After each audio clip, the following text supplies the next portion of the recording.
In its first century, the University of Utah's S.J. Quinney College of Law trained some of the nation's most prominent legal, business, community, and government leaders.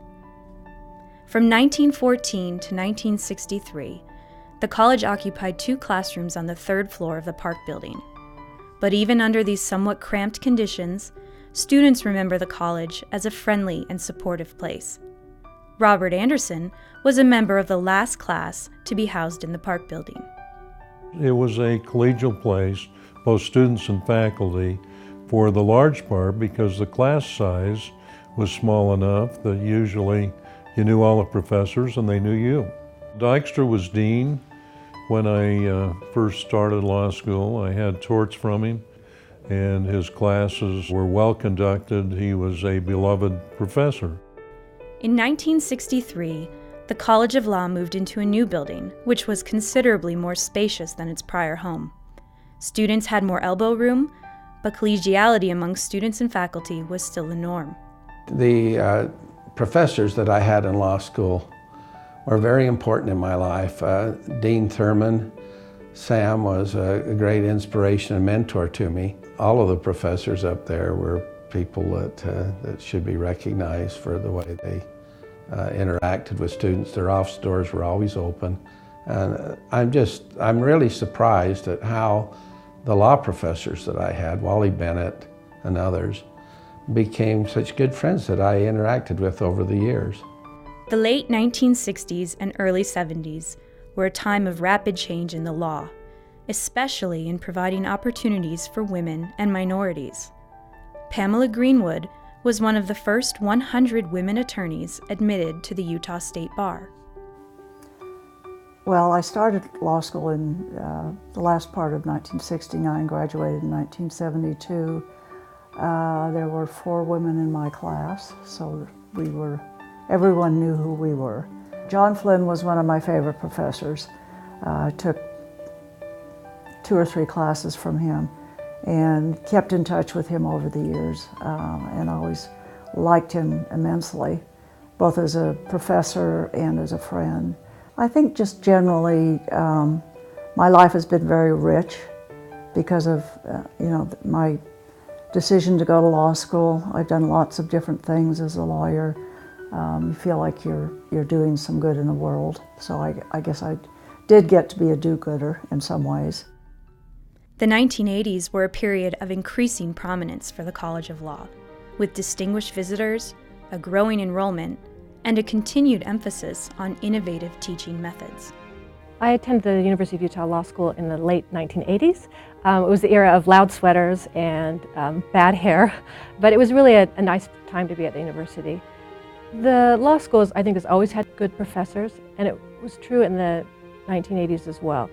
Many of them really went out of their way to make it a good experience for us, not only in the classroom, but beyond that, teaching us ultimately how to be lawyers and what that would take.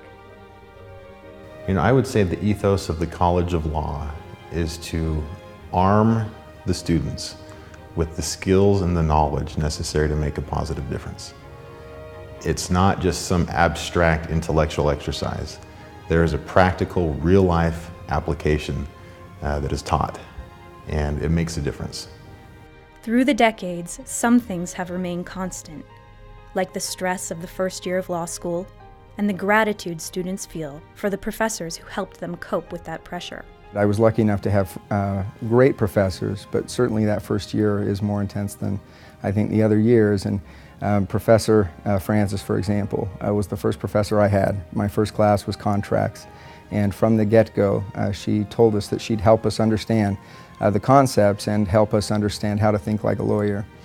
From her, I learned really how to think more logically and not miss steps and go from point A to B to C without skipping the points in between.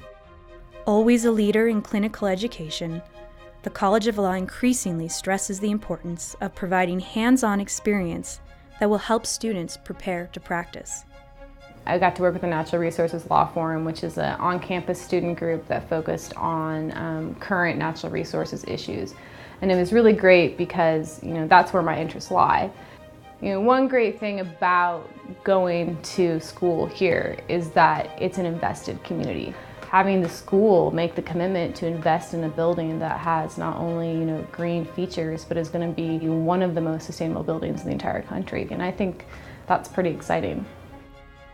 The College of Law's research centers provide students with opportunities to focus on pressing global, social, and humanitarian issues. The past 2 years, going on 3 years here at the College of Law, have been some of the best years of my life. The Global Justice Think Tank has been a really great resource for me to get involved with issues that, human rights issues or global issues that affect the law and people everywhere in the world. And so I've been able to work on projects dealing with social corporate responsibility or working on issues that plague transitional governments in new states. It's been an amazing experience working with Professor Malott and the other think tankers to address these issues. The world has changed dramatically over the past century, and the College of Law has changed as well. But the college remains committed to its legacy of excellence in legal education, service to the community, and engaged scholarship. We thank the participants in this video and all of our graduates over the past 100 years, who together have shaped the college and its rich history.